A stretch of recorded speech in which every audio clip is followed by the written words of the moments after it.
ಇವತ್ತು ಒಂದು ಅದ್ಭುತವಾಗಿರುವಂತಹ 13ನೆಯ ದಿನದ ಈ ಹೋರಾಟದಲ್ಲಿ ನಾವು ಭಾಗವಹಿಸಿರುವಂಥದ್ದು ಎಲ್ಲ ರೀತಿಯ ಕರ್ನಾಟಕದ ಕನ್ನಡ ಪರ ಹೋರಾಟದ ಚಳುವಳಿಯ ಎಲ್ಲ ರಾಜ್ಯಾಧ್ಯಕ್ಷರುಗಳು ಇಲ್ಲಿಗೆ ಬಂದಿದ್ದಾರೆ. ಅವರಿಗೆಲ್ಲರಿಗೂ ಒಂದ್ಸಲ ಜೋರಾಗಿ ಚಪ್ಪಳೆಯನ್ನ ತಟ್ಟಿ.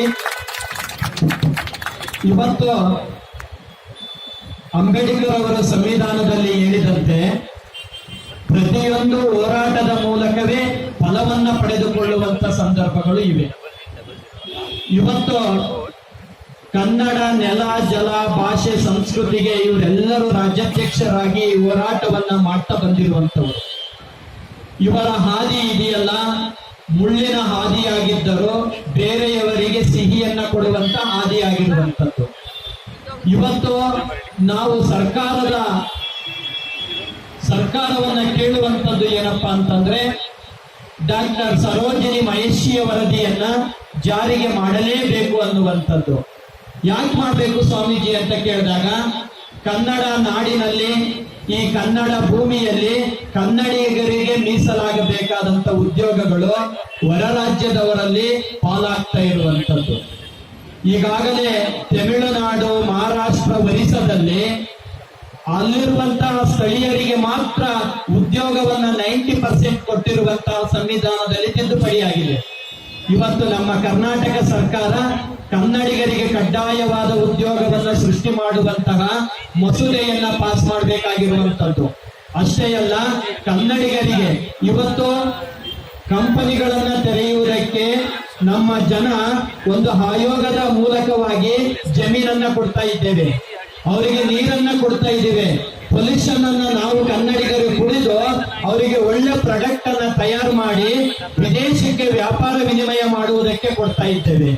ಆದರೆ ನಮ್ಮ ಸುತ್ತಮುತ್ತಲಿರುವಂತ ಕನ್ನಡಿಗರಿಗೆ ಉದ್ಯೋಗವಿಲ್ಲದ ಅನೇಕರು ನಿರುದ್ಯೋಗಿಗಳಾಗಿ ಇವತ್ತು ಸಮಾಜದಲ್ಲಿ ಆಸ್ತಿಯನ್ನ ಕಸ್ಕೊಳ್ತಾರೆ ಒಂದು ಕಾಯ್ದೆಯನ್ನ ಮಾಡಿ, ನೀರನ್ನ ಕಸ್ಕೊಳ್ತಾರೆ ಒಂದು ಕಾಯ್ದೆಯನ್ನ ಮಾಡಿ. ಉದಾಹರಣೆಗೆ ಒಂದು ಮಾರಿಕಣಿವೆ ಡ್ಯಾಮಿನ ನೀರನ್ನ ಬೇರೆ ರಾಜ್ಯದವರ ಉದ್ಯೋಗದ ಫ್ಯಾಕ್ಟರಿಗಳಿಗೆ ನೀರನ್ನ ಕೊಡುವಂತ ಯೋಜನೆಯನ್ನ ಮಾಡಿ ಇವತ್ತು ಕನ್ನಡಿಗರಿಗೆ ಅಲ್ಲಿನವರಿಗೆ ಕುಡಿಯುವ ನೀರನ್ನ ಕೊಟ್ಟಿಲ್ಲ. ಇಂತಹ ಅನೇಕ ಯೋಜನೆಗಳನ್ನ ಕರ್ನಾಟಕದಲ್ಲಿ ತರ್ತಾ ಇದೆ. ಇವತ್ತು ನಮ್ಮ ಕರ್ನಾಟಕ ಸರ್ಕಾರ ಎಚ್ಚೆತ್ತುಕೊಳ್ಬೇಕಾಗಿರುವಂತದ್ದು, ನಾವು ಅವರಿಗೆ ಭಿಕ್ಷೆಯನ್ನ ಕೇಳ್ತಾ ಇಲ್ಲ, ನಮ್ಮ ಹಕ್ಕನ್ನ ನಾವು ಅವರಲ್ಲಿ ಕೇಳ್ತಾ ಇರುವಂತದ್ದು. ಭಿಕ್ಷೆಯನ್ನ ಕೇಳುವ ಪರಿಸ್ಥಿತಿ ಇದಲ್ಲ. ಸುಭಿಕ್ಷೆಯ ಕಾಲದಲ್ಲಿ ನಮಗೆ ಉದ್ಯೋಗವನ್ನ ಕೊಡಿ, ಕಾಯಕ ಮಾಡುವಂತರಿಗೆ ಕೆಲಸವನ್ನ ಕೊಡಿ, ಅದು ನಮ್ಮ ಕನ್ನಡಿಗರಿಗೆ ಕೊಡಿ ಎನ್ನುವಂತಹ ಒಂದು ಹೋರಾಟವನ್ನ ಮಾಡ್ತಾ ಇರುವಂತದ್ದು. ವಿಶ್ವದಲ್ಲಿಯೇ 180 ದೇಶಗಳ ವಿಶ್ವ ಒಕ್ಕೂಟದಲ್ಲಿ ಕನ್ನಡ ತನ್ನದೇ ಆದಂತ ಪಾತ್ರವನ್ನು ವಹಿಸುತ್ತೆ. 16 ಭಾಷೆಗಳಲ್ಲಿ ಕನ್ನಡ ನಾಡು ಇದೆಯಲ್ಲ, ಇದು 4ನೇ ಸ್ಥಾನವಾಗಿ ನಿಮ್ಮ ನೋಟುಗಳಲ್ಲಿ ಮುದ್ರಣವಾಗಿರುವಂತದ್ದು. ಈ ಕನ್ನಡ ಭಾಷೆಗೆ 2,500 ವರ್ಷ ಇತಿಹಾಸ ಇದೆ. ಕನ್ನಡಿಗರು ಏನಾಗ್ತಾ ಇದಾರಪ್ಪ ಅಂತಂದ್ರೆ ದುರ್ಬಲರಾಗ್ತಾ ಇದ್ದಾರೆ. ಕಾರಣ ಏನಪ್ಪಾ ಅಂದ್ರೆ ಉದ್ಯೋಗವಿಲ್ಲದೆ. ಪ್ರತಿಯೊಬ್ಬರಿಗೂ ಉದ್ಯೋಗವನ್ನ ಕೊಟ್ಟಾಗ ಮಾತ್ರ ಇದು ಸಮರ್ಥವಾಗಿ ಆಗುವಂತದ್ದು. ಇದು ಅನಿರ್ದಿಷ್ಟ ಅವಧಿಗೆ ಇವತ್ತು ಏನು ಹೋರಾಟ ಮಾಡ್ತಾ ಇದ್ದಾರಲ್ಲ, ನಾನು ಸಹ ನಿಮ್ ಜೊತೆಗೆ ಬರ್ತೀನಿ. ಯಾವುದೇ ಸಂದರ್ಭದಲ್ಲಿ ಕರೀರಿ, ಕನ್ನಡಕ್ಕೆ ನೀ ಕೈ ಎತ್ತು ನಿನ್ನ ಕೈ ಕಲ್ಪವೃಕ್ಷವಾಗುವುದು ಅಂತ ಹೇಳ್ತಾ ಇದ್ರು.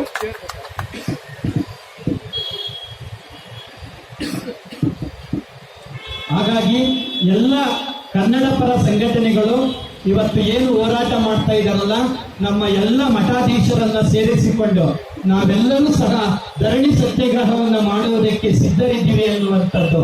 ಮೊನ್ನೆ ನರಸಿಂಹಯ್ಯರವರು ಹೇಳ್ತಾ ಇದ್ರು, ಸ್ವಾಮೀಜಿಯವರೇ ಅವರು ವಾಟ್ಸಪ್ ಫೇಸ್ಬುಕ್ ಅಲ್ಲೆಲ್ಲ ಆಗ್ತಾ ಇರೋದು ನೋಡಿದಾಗ ನಾನೇ ಸ್ವಇಚ್ಛೆಯಿಂದ ಬರ್ತೀನಿ ನಡೀರಿ. ನಾವು ನಮಗೋಸ್ಕರ ನಾವು ಹೋರಾಟ ಮಾಡಲಿಲ್ಲ ಅಂದ್ರೆ ಇದು ಯಾರಿಗೋಸ್ಕರ ಹೋರಾಟ ಮಾಡಬೇಕು? ಇವತ್ತಲ್ಲ ಒಂದು ದಿನ ವಿಧಾನಸೌಧದ ಮುಂದೆ ಮುತ್ತಿಗೆ ಹಾಕುವುದರ ಮೂಲಕ ಇದೊಂದು ದೊಡ್ಡ ಹೋರಾಟವನ್ನು ಮಾಡುವಂತಹ ಸಂದರ್ಭಗಳು ಬೇಕಾಗಿದೆ ಅನ್ನುವಂಥದ್ದು. ನಾವು ನಮ್ಮ ಹಕ್ಕನ್ನ ಕೇಳ್ತಾ ಇರುವಂತದ್ದು, ಇದು ಕನ್ನಡಿಗರಿಗೆ ಮೀಸಲಾಗುವಂತಹ ವ್ಯವಸ್ಥೆ ಆಗ್ಬೇಕಾಗಿದೆ. ಕನ್ನಡಿಗೆ ಮೀಸಲಾಗುವಂತಹ ಈ ನೋಡಿ, ನಿಮಗೆಲ್ಲರಿಗೂ ನೆನಪಿರಲಿ, ಎ ಗ್ರೂಪಿನಲ್ಲಿ ಎ ಹಂತದಲ್ಲಿ 90% ಉದ್ಯೋಗವನ್ನ ಕನ್ನಡಿಗರಿಗೆ ಕೊಡಬೇಕು ಅಂತ. ಇವತ್ತು ಸಾವಿರಾರು ಫ್ಯಾಕ್ಟರಿಗಳು 1999ರಲ್ಲಿ ಬಳ್ಳಾರಿ ಜಿಲ್ಲೆಯಲ್ಲಿ ಉಕ್ಕಿನ ಕಾರ್ಖಾನೆ ಆದಂತ ಸಂದರ್ಭದಲ್ಲಿ ಒಂದು ಅನುಮೋದನೆ ಆಗುತ್ತೆ. ಏನಂದ್ರೆ ಮನೆಗೊಂದು ಉದ್ಯೋಗವನ್ನ ಕೊಡ್ತೀವಿ ಅಂತ. ಅದನ್ನ ಯಾವುದೇ ಕಾರಣಕ್ಕೂ ಪಾಲಿಸಕ್ಕಾಗಿಲ್ಲ. ಇಂಡಿಯನ್ ಕಾನ್ಸ್ಟಿಟ್ಯೂಷನ್ ಅಡಿಯಲ್ಲಿ ಅದನ್ನ ಅಪ್ಲೈ ಮಾಡಿದಂತ ಸಂದರ್ಭದಲ್ಲಿ ಅದಕ್ಕೂ ಸಹ ತಿದ್ದುಪಡಿಯನ್ನ ತಂದು ನಮಗೆ ಅನ್ಯಾಯವನ್ನ ಮಾಡಿದ್ದಾರೆ. ನಮಗೆ ಅನ್ಯಾಯವಾಗಿರೋದ್ರ ಮೂಲಕ ಇವತ್ತು ಸರ್ಕಾರ ಏನಾದ್ರೂ ಬಹು ಕಂಪನಿಗಳಿಗೆ ಏನಾದ್ರೂ ಅವಕಾಶವನ್ನ ಕೊಟ್ಟಾಗ ಸ್ಥಳೀಯ ಕನ್ನಡಿಗರ ಹೋರಾಟದವರನ್ನ ಕೇಳಿ ಇಷ್ಟು ಪರ್ಸೆಂಟ್ ಉದ್ಯೋಗವನ್ನ ಮೀಸಲಾತಿಯನ್ನ ನಾವು ಕೊಡ್ತೀವಿ ಎನ್ನುವಂಥದ್ದನ್ನ ಅನುಮೋದನೆ ಆದ ಮೇಲೆ ಈ ಸರ್ಕಾರ ಇವರಿಗೆ ಅನುಮತಿಯನ್ನ ಕೊಡಬೇಕು ಅನ್ನುವಂಥದ್ದು. ಆ ಹಿಂದೆ ನಾವೆಲ್ಲರೂ ಸದಾ ಹೋರಾಟ ಮಾಡ್ತೀವಿ. ಇವತ್ತು 13 ದಿನಗಳ ಹೋರಾಟ ಇದೆಯಲ್ಲ, ಇದು ಇನ್ನು ಅವರು ಎಲ್ಲಿವರೆಗೂ ನಮ್ಮ ಹೋರಾಟ ಎಲ್ಲಿವರೆಗೂ ಅಂದ್ರೆ ನಮ್ಮ ಫಲ ಬರುವವರೆಗೂ ನಮ್ಮ ಹೋರಾಟ ಇರುತ್ತೆ. ನಮ್ಮ ಆಶಯಗಳು ಈಡೇರುವವರೆಗೆ ಈ ಹೋರಾಟ ಇರುತ್ತೆ. ಸತತವಾಗಿ ನಿಮ್ಮ ಜೊತೆ ನಾವು ಸದಾ ಇರ್ತೀವಿ ಅನ್ನುವಂತ ಮಾತನ್ನ ಹೇಳ್ತಾ, ಇವತ್ತು ನಮ್ಮ ತಾಯಿಗೆ ನಾವು ಗೌರವವನ್ನ ಕೊಡಬೇಕು ಅಂದ್ರೆ, ನಮ್ಮ ತಾಯಿಗೆ ನಾವು ಕೃತಜ್ಞತೆಯನ್ನು ಸಲ್ಲಿಸಬೇಕು ಅಂದ್ರೆ, ಸರ್ಕಾರ ಏನಾದ್ರೂ ಕೃತಜ್ಞತೆ ಸಲ್ಲಿಸಬೇಕು ಅಂದ್ರೆ ಕನ್ನಡಿಗರಿಗೆ ಕಡ್ಡಾಯವಾದ ಉದ್ಯೋಗವನ್ನ ಮೀಸಲಾತಿಯನ್ನ ತರಲೇಬೇಕಾಗಿರುವಂತದ್ದು.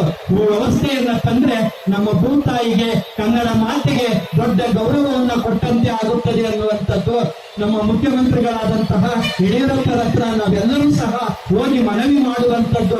ಇನ್ನು ಒಂದು ವಾರದೊಳಗಡೆ ಆಗ್ಲಿಲ್ಲ ಅಂದ್ರೆ ವಿಧಾನಸೌಧದ ಮುಂದೆನೇ ಧರಣಿಯನ್ನ ಮಾಡ್ತೀವಿ, ವಿಧಾನಸೌಧದ ಮುಂದೆ ನಾವೆಲ್ಲರೂ ಪ್ರತಿಭಟನೆಯನ್ನ ಮಾಡ್ತೀವಿ ಎಂಬುದರ ಮೂಲಕ ಸರ್ಕಾರಕ್ಕೆ ಎಚ್ಚರಿಕೆಯನ್ನ ನೀಡುತ್ತಿದ್ದೇವೆ. ನಾವು ಯಾವುದೇ ಹೋರಾಟ ಇದ್ರೆ ಅದು ವ್ಯವಸ್ಥೆಯ ವಿರುದ್ಧ ಹೋರಾಟವೇ. ವ್ಯವಸ್ಥೆಯ ವಿರುದ್ಧ ಅದು ಸರಿಯಾಗುವ ತನಕ ಹೋರಾಟದಲ್ಲಿ ನಾವು ತಲ್ಲೀನರಾಗ್ತೀವಿ ಎನ್ನುವಂತ ಮಾತನ್ನ ಹೇಳಿ ನೀವೆಲ್ಲರೂ ಆಗಮಿಸಿದಿರಾ. ನ್ಯಾಯ ನಿಷ್ಠೂರಿ ದಾಕ್ಷಿಣ್ಯ ಪರ ನಾನಲ್ಲ, ಲೋಕ ವಿರೋಧಿ ಶರಣ ನಾರಿಗೂ ಅಂಜುವನಲ್ಲ, ಕೂಡಲ ಸಂಗಮ ದೇವ ರಾಜತೇಜದ ಲಿಪ್ಪನಾಗಿ ನಿಮ್ಮೆಲ್ಲರಿಗೂ ಶರಣಾರ್ಥಿ.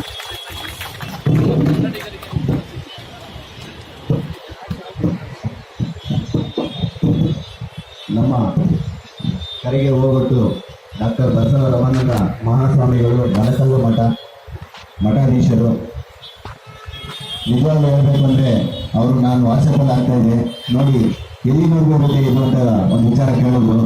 ನಾನು ಹೇಳಿದ್ದು ಅಂತಿಮವಾಗಿ ನಮಗೆ ಫಲ ಸಿಗೋವರೆಗೂ ಇರುತ್ತೆ ಸ್ವಾಮಿ. ನಮಗೂ ಒಂದ್ಸರಿ ಅವಕಾಶ ಕೊಡಿ. ನಮ್ಮ ಮಠಾಧೀಶರುಗಳು ಕೂಡ ಎಲ್ಲ ಬಂದು ನಿಮ್ಮಲ್ಲಿ ನಾವು ಕೈ ಜೋಡಿಸ್ತೀವಿ ಅಂತ ಕೇಳಿದ್ರು.